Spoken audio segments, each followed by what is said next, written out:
12:01 on this beautiful Wednesday, the last day of November. Really, really coming to the end of the year. I hope you have been doing everything that needs to be done, but don't stress. Time does not stop. You are able to still complete all of the tasks that you really set out for yourself for the year. It is 12:02, and we are crossing over to Islamic Careline, where we're going to speak about the 16 days of activism against GBVF with Anisa Moosa. Assalamu alaikum, Anisa. Walaikum salam to you and to all the listeners out there. Alhamdulillah, it is a very beautiful day. I'm just thinking based on the topic that we chose. Unfortunately, it's not as beautiful for all families. Oh, very true. Absolutely true. It's something that we've been struggling with for so many years.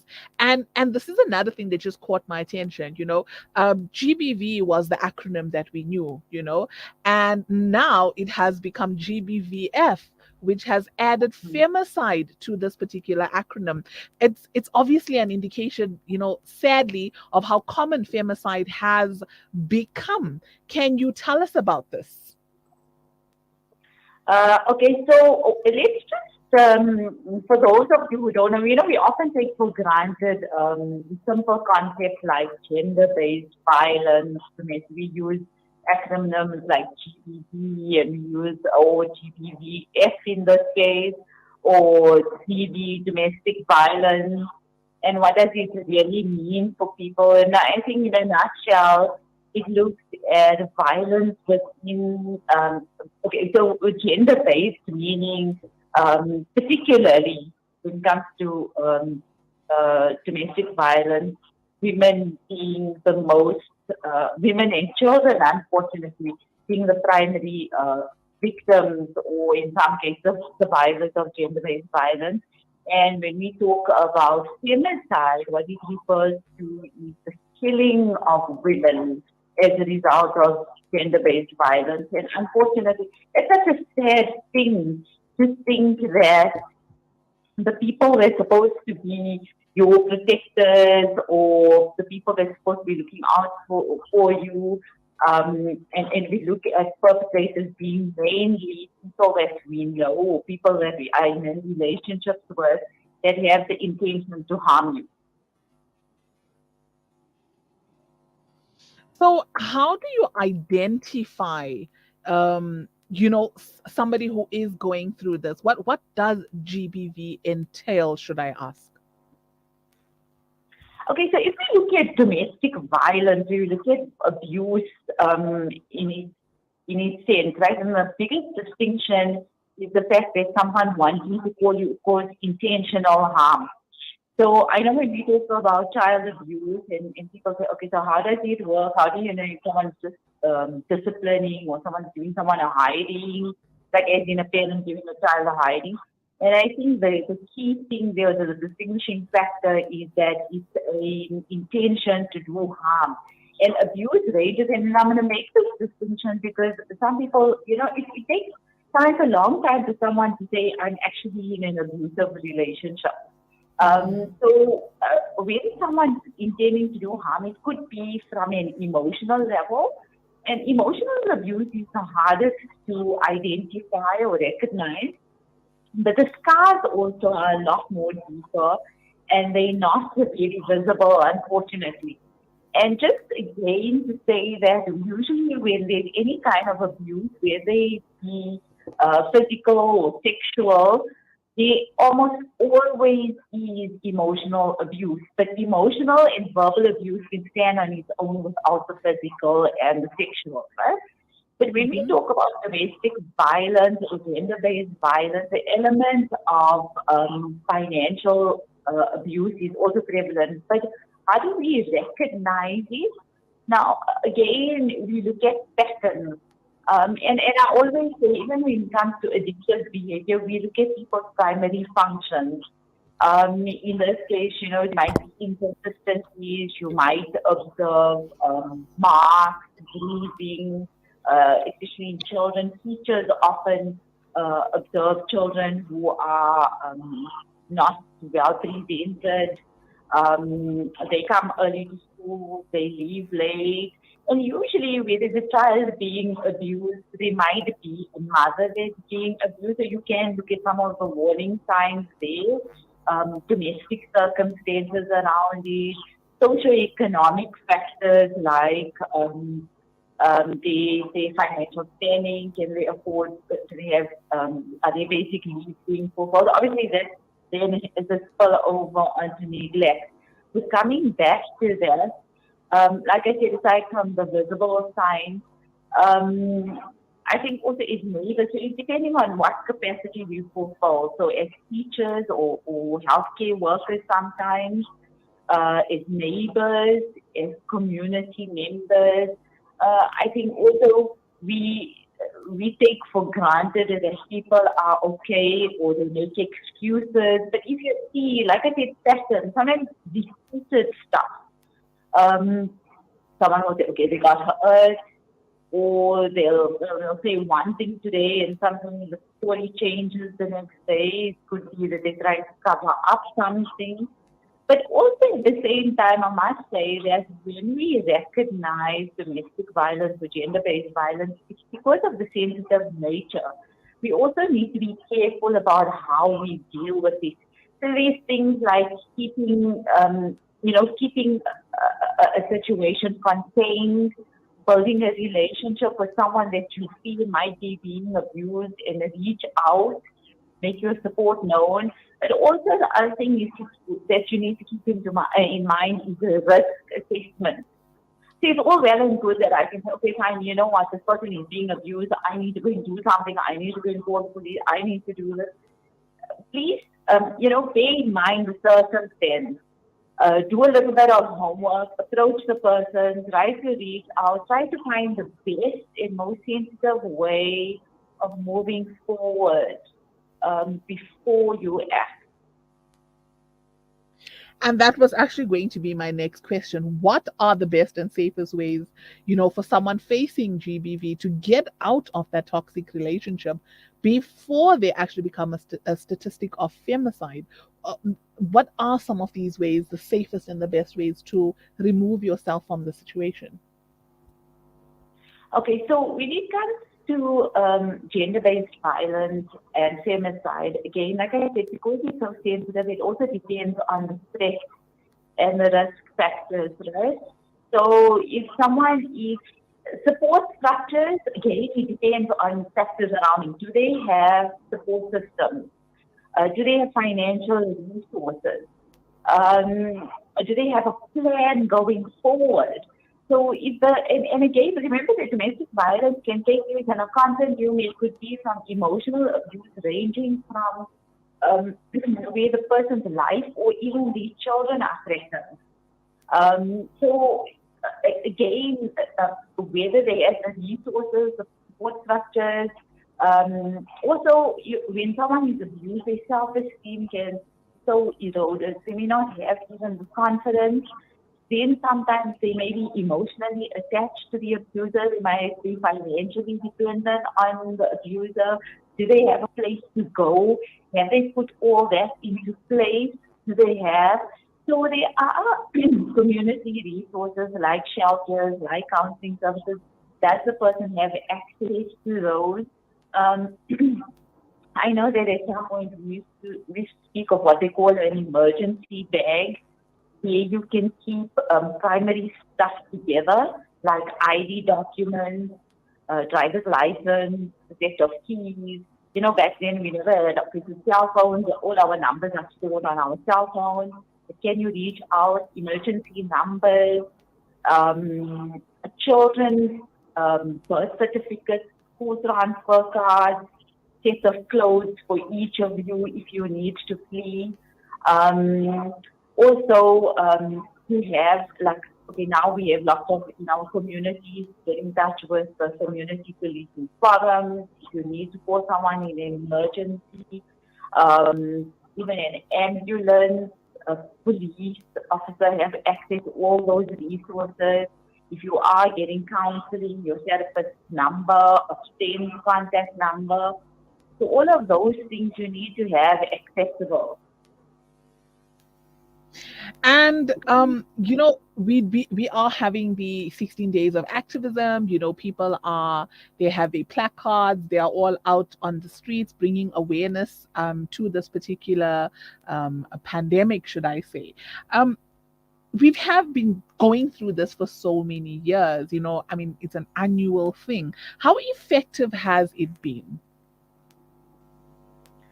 I think the fact that gender-based violence is still so rife, I would think that we haven't been so effective. I think the mind shift, and again, I think the gap between the genders is just widening. Even on an average level, aside from domestic violence, I think the disrespect between the genders, women are not impressed by men who come to disrespect men for whatever reason. Men have come to disrespect women for whatever reason.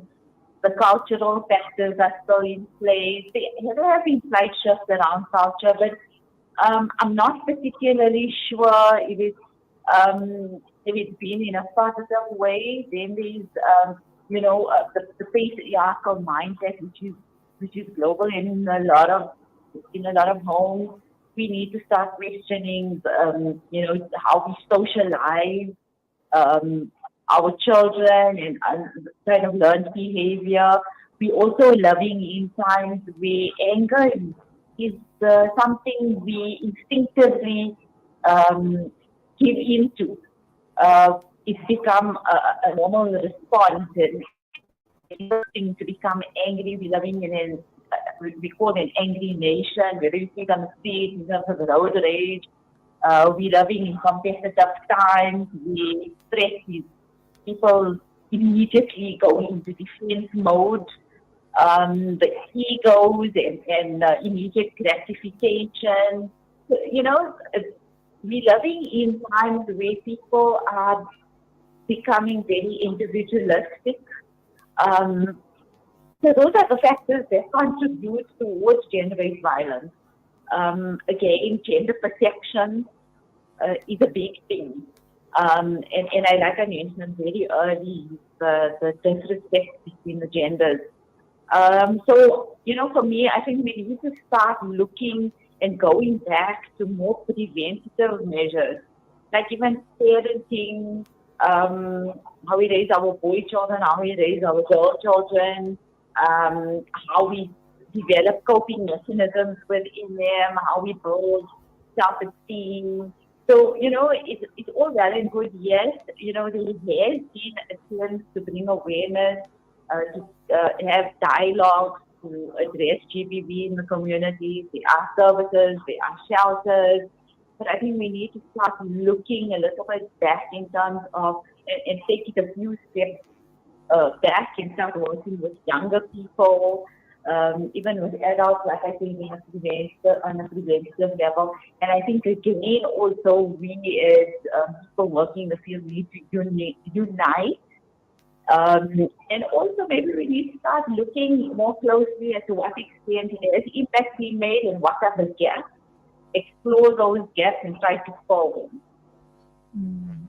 Anisa, we're just going to take a quick short ad break. When we come back, we will continue. I'd like us to touch on men and GBV, the prevalence around this, and just your take on that. Stay tuned.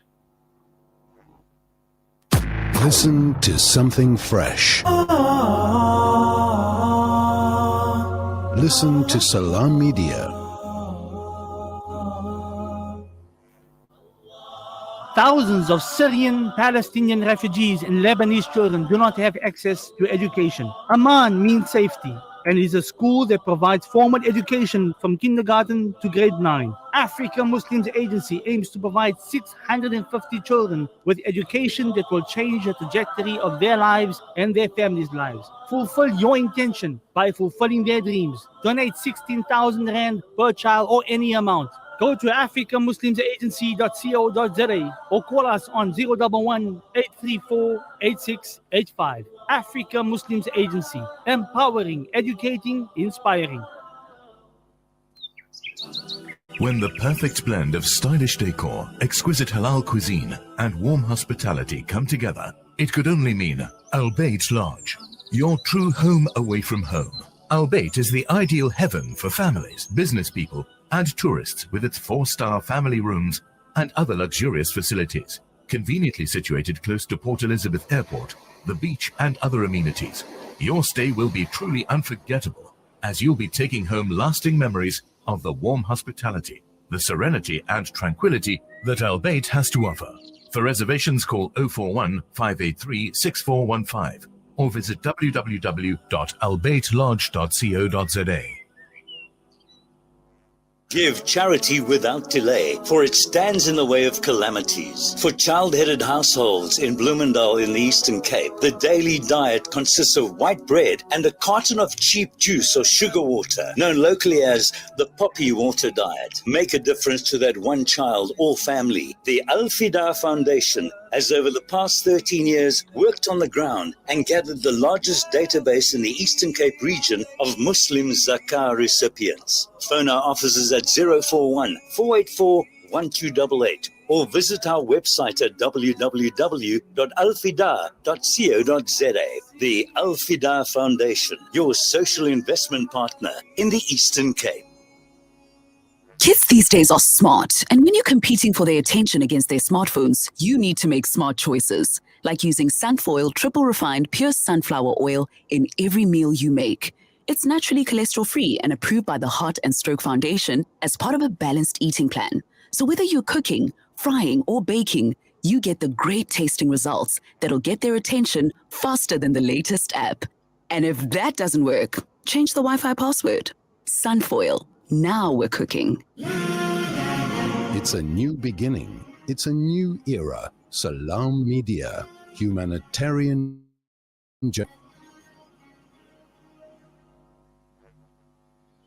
The time is 12:18. You're tuned into the mid-morning talk with me, Fazila Isaac, on Salam Media. I'm joined by Anisa Moosa of the Islamic Careline, and we are talking about the 16 days of activism against gender-based violence. Now, Anisa, I wanted to touch on the fact that it's not only women who go through GBV. Talk to us about men who also go through this, through being abused. And obviously they don't speak about it, but we know that it is prevalent and there has been an increase in this. Tell us about this.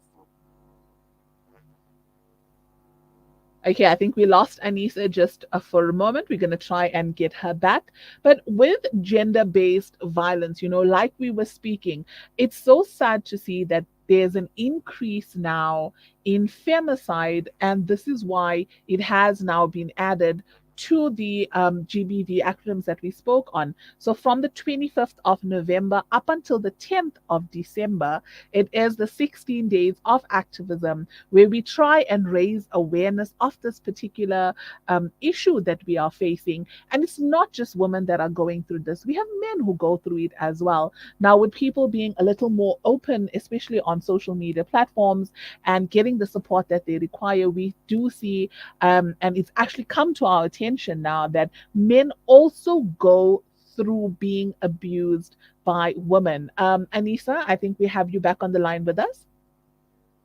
You do, Alhamdulillah. And I caught a bit of what you said, and that's very, very true. I think in all fairness, there's so much emphasis on women, whether it's Women's Month, women are looked at as a vulnerable group, women and children, that men sometimes get sidelined. And for those of you who don't know this, just a reminder that November was a month that was devoted to men and the challenges around that. I hope you caught some of the programs that Islamic Careline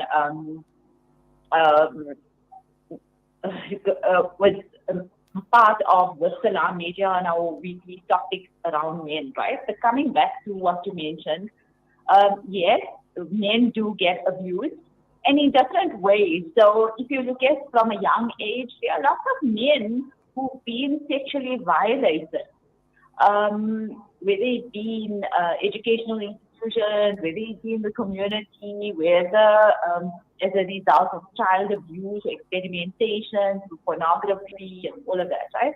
But in terms of violence as well, and I was just looking at the statistics, and sadly enough, the gap in terms of percentage between female survivors and male survivors is kind of narrowing. And yes, there are men that are even being physically abused by their female counterparts. But I think it's kept more quiet again because of stigma, and even with gender-based violence with women as well. Generally, with gender-based violence, there tends to be a stigma.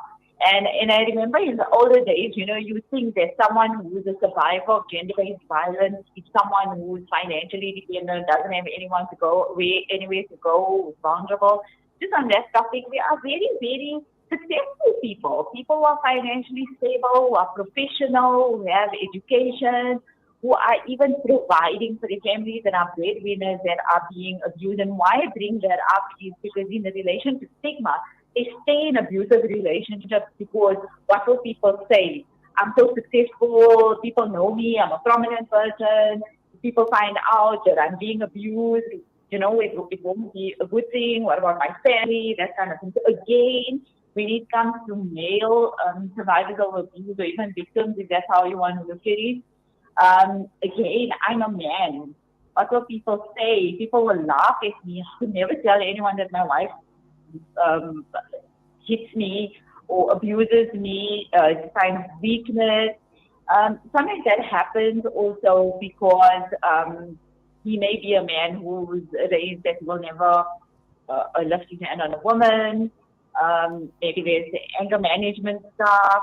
So, when you look at male survivors or male victims of abuse, so when it comes to spousal abuse, it could either be that the husband or the male would abuse the female, or it could be the other way around, or it could be even that both spouses or both partners are abusive to each other.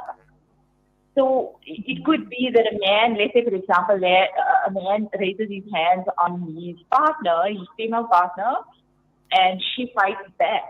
So it can be a mutually abusive relationship, or it could be one way. But yes, definitely there are men who are being abused by females. Mm.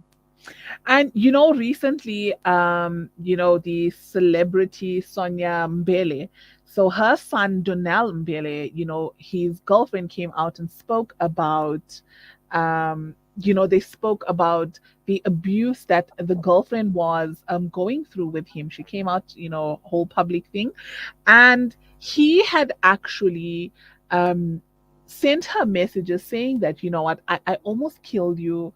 I don't think that we should continue with this relationship. And of course she was like, but why, etc., etc. And he was like, what, when it came to the point where I'm sitting here and I'm thinking, what, I almost killed you. I choked you to the point where you almost died, and now I realize that I'm not the right person for you. So of course he sees the toxicity that he brought to the relationship. He realized it. So how, if someone does come out and realize that, what, I am toxic, I am violent, what kind of help can they get to help them stop? Okay, so that's a very important question when we look at service delivery, right? It's not just about providing services for people who've survived abuse, but also people who've been abusers. Because remember that people they're not born violent. No one's born violent. No one just. So it could be, like I said, how we socialize. It could be that someone has unhealthy coping mechanisms, unhealthy defense mechanisms. Maybe they've been abused when they were young.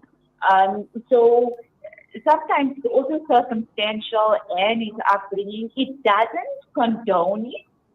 People need to take responsibility for their actions, but more often than not, we have to work with all of those things. Like I said, people don't just wake up being angry, and they don't just wake up being what people. And I particularly don't like using words like dysfunction and toxic and all of that. But I like to say there's a breakdown somewhere, all this unhealthy behavior. And so, yes, we often have to work. There are instances where people recognize and take responsibility. So it's not completely unheard of. And then we have to provide holistic services to that system. Whether a relationship survives it or not, that again is something else. But yes, individuals in an abusive relationship, if they do recognize and reach out for the help, yes, we've seen it and we still can work with families. And just to end off, what can we as a community do to help people in these situations? Okay, so the first thing I think we need to be less judgmental of both. We also have to have, okay, so then again, there's two sides to something. There's one is we need to be less judgmental, but we also need to be less tolerant of abuse, right? We need to be honest with ourselves if we are in an abusive relationship, whether as someone who's abusing or someone who's being abused, to recognize that, to reach out for help. And we as community members, like I said, we need to be less judgmental, but we also have to be less tolerant. We have to be sensitive to gender-based violence, I think on different levels. So as like I mentioned earlier, these CPF, there's community resources like shelters, but also the police. That's a big gap, and I know that people in the NGO sector also struggle because, let's say, for example, police may be causing secondary trauma, or they themselves don't understand what their role is when intervening in a domestic violence case. Sometimes people don't want to get involved because it's too complicated, so we tend to turn a blind eye, or we have fears about any particular threat to our own homes and our own families reach to our homes. So there are lots of reasons why people tend to stay away from it. But I think as community members, like I said, we need to become a little bit more proactive. So people working in the field, like I said, we need to be providing more preventative services. Then again, on a family level, we need to look at the values with which we love. How are we contributing towards gender-based violence, whether directly or indirectly? Whether again, it comes to are we creating a bigger rift between males and females in our interactions, or are we bringing them together? The topic also we can go even. I mean, there's violence in the work environment as well. Again, gender-based. Sexual harassment, for example, again, it comes from the way we raise or how we perceive gender, so we need to bridge that gap. We need to build resilience. So when we talk about building resilience, making more structures and resources available for people who are struggling with gender-based violence. I think the theme this year is looking at breaking the bias. I think again the bias between genders, even gender, and then I use the word being less judgmental. And again, instill in the elements we're talking about, bringing elements like safety, non-discrimination, confidentiality, and respect back into our approach towards gender-based violence.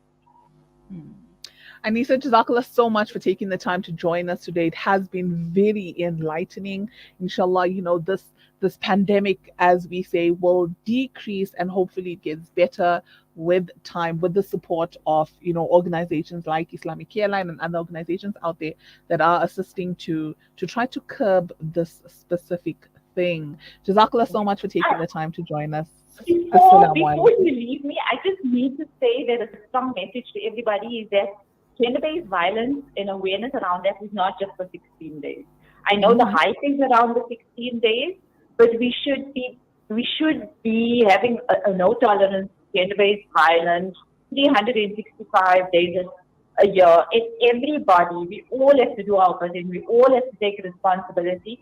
And please, if you could check out our social media platforms for our program. We've had one today in Portsburg and we're having one in Lens, inshallah, on the 8th of December, which is next week Thursday. please keep an eye out on those. Where we're trying to, also our aims are creating awareness, creating dialogue, and identifying the gaps in service delivery when it comes to gender-based violence. Jazakallah. I know I've gone over my time, but assalamu alaikum to everybody. Wa alaikum salam wa rahmatullahi wa barakatuh. Jazakallah once again. That was Anisa Moosa of Islamic Careline speaking to us about the 16 days of activism and against gender-based violence and femicide. The time is now 12:32. We're going to take a quick short ad break. When we come back, MKC Foundation's Sheikha Kauthar is going to speak to us about the work that the foundation is doing. Stay tuned. Breaking stereotypes.